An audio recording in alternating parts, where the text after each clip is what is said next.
ഇന്നത്തെ റെസിപ്പി വൈകുന്നേര ചായയുടെ കൂടെയൊക്കെ വളരെ സിമ്പിളായിട്ട് പെട്ടെന്ന് ഉണ്ടാക്കിയെടുക്കാൻ പറ്റിയ നല്ല ടേസ്റ്റി ആയിട്ടുള്ള വെറൈറ്റി ആയിട്ടുള്ളൊരു പലഹാരത്തിൻ്റെയാണ്.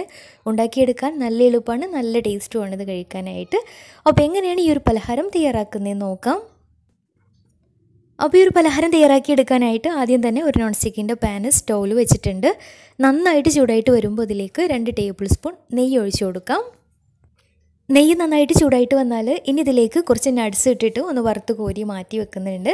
ഞാനിപ്പോൾ ഇതിലേക്ക് കുറച്ച് അണ്ടിപ്പരിപ്പും ഉണക്കമുന്തിരി ഇട്ടിട്ടാണ് വറുത്ത് കോരി മാറ്റി വെക്കുന്നത്. അണ്ടിപ്പരിപ്പും മുന്തിരിയൊക്കെ കളറ് മാറി റോസ്റ്റായിട്ട് കിട്ടിയാൽ പാനിൽ നിന്ന് മാറ്റാം. ഇനി ഇതേ നെയ്യിലേക്ക് തന്നെ 2 നേന്ത്രപ്പഴം, മീഡിയം സൈസിലുള്ള 2 നേന്ത്രപ്പഴം തൊലിയൊക്കെ കളഞ്ഞ് ഇതുപോലെ ചെറുതായിട്ട് കട്ട് ചെയ്ത് എടുത്തിട്ടുണ്ട്. അപ്പോൾ അത് ഈ ഒരു നെയ്യിലിട്ടിട്ട് നന്നായിട്ടൊന്ന് വഴറ്റിയെടുക്കാം. ഒരു മീഡിയം ഫ്ലെയിമിൽ ഇട്ടിട്ട് തന്നെ അത്യാവശ്യം നന്നായിട്ട് കളറ് മാറി നന്നായിട്ടൊന്ന് വെന്ത് കിട്ടണം. അപ്പോൾ അത്യാവശ്യം നന്നായിട്ട് തന്നെ വഴറ്റിയെടുക്കാം. അപ്പോൾ പഴം അവിടെ വഴന്ന് വരുന്ന സമയം കൊണ്ട് വേറൊരു പാത്രത്തിൽ 1/2 കപ്പ് ശർക്കര പൊടിച്ചത് ചേർത്ത് കൊടുക്കാം. ഇതിലേക്ക് 1/2 കപ്പ് വെള്ളം കൂടെ ഒഴിച്ചിട്ട് ഇത് നന്നായിട്ടൊന്ന് മെൽറ്റാക്കി എടുക്കാം.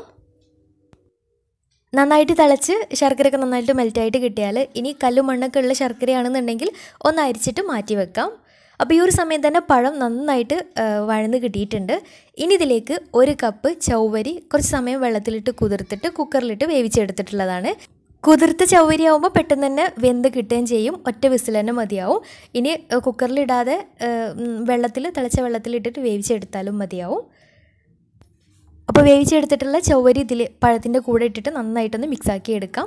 കൂടെ തന്നെ ഇതിലേക്ക് നേരത്തെ അരിച്ച് മാറ്റി വെച്ചിട്ടുള്ള ശർക്കരപ്പാനി ഇതിലേക്ക് ചേർത്തിട്ട് നന്നായിട്ടൊന്ന് മിക്സാക്കി എടുക്കാം. ഒരു ലോ ഫ്ലെയിമിലിട്ടിട്ട് ശർക്കരപ്പാനിയും പഴവും ചൗവരിയും എല്ലാം കൂടെ നന്നായിട്ടൊന്ന് മിക്സായിട്ട് നന്നായിട്ടൊന്ന് കുറുകിയിട്ട് കിട്ടണം.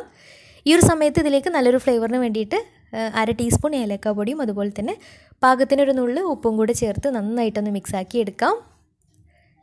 ഇനി ചൗവരി ഈ സമയത്ത് വേവ് കുറവുണ്ടെന്നുണ്ടെങ്കിൽ കുറച്ച് ചൂടുവെള്ളം കൂടുതൽ ഒഴിച്ചിട്ട് നന്നായിട്ടൊന്ന് വേവിച്ചെടുത്താലും മതിയാവും. ഒരുപാട് ലൂസായിട്ടുള്ള വേണ്ടത്, കുറച്ച് കുറുകിയിട്ടുള്ള പരുവത്തിലാവുമ്പോഴാണ് ടേസ്റ്റ് ഉണ്ടാവുക. ഇനി ലൂസായിട്ടാണ് ഇഷ്ടമെന്നുണ്ടെങ്കിൽ അങ്ങനെ ചെയ്യാം. ഇനി നിങ്ങൾക്ക് ഒന്നും കൂടി ടേസ്റ്റി ആവണമെന്നുണ്ടെങ്കിൽ ഇതിലേക്ക് കുറച്ച് തേങ്ങാപ്പാലൊക്കെ ചേർക്കുകയാണെങ്കിൽ ഒന്നും കൂടി ടേസ്റ്റി ആയിരിക്കും. അവസാനം ഇതിലേക്ക് നേരത്തെ വറുത്ത് മാറ്റി വെച്ചിട്ടുണ്ടായിരുന്ന അണ്ടിപ്പരിപ്പും ഉണക്കമുന്തിരിയും കൂടി ചേർത്തിട്ട് മിക്സാക്കി കൊടുക്കാം. ഇനി നിങ്ങൾക്ക് വറവിട്ടിട്ട് കഴിക്കാൻ ഇഷ്ടമാണെന്നുണ്ടെങ്കിൽ നെയ്യിൽ കുറച്ച് ചെറിയ ഉള്ളി ചെറുതായിട്ട് കട്ട് ചെയ്തിട്ട് ഒരു നെയ്യിൽ വറവിട്ടിട്ട് അതും കൂടെ ചേർത്ത് കൊടുക്കാം. ഒരു പ്രത്യേക ഫ്ലേവർ ആയിരിക്കും. ചില ആൾക്കാർക്കൊന്നും ഇഷ്ടമുണ്ടാവില്ല.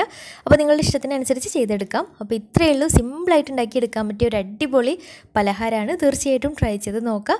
ട്രൈ ചെയ്തിട്ട് ഫീഡ്ബാക്ക്സ് അറിയിക്കാൻ മറക്കരുത്. അപ്പോൾ നല്ല അടിപൊളി വീഡിയോയുമായി വീണ്ടും വരാം. അതുവരെ take care, bye, thank U.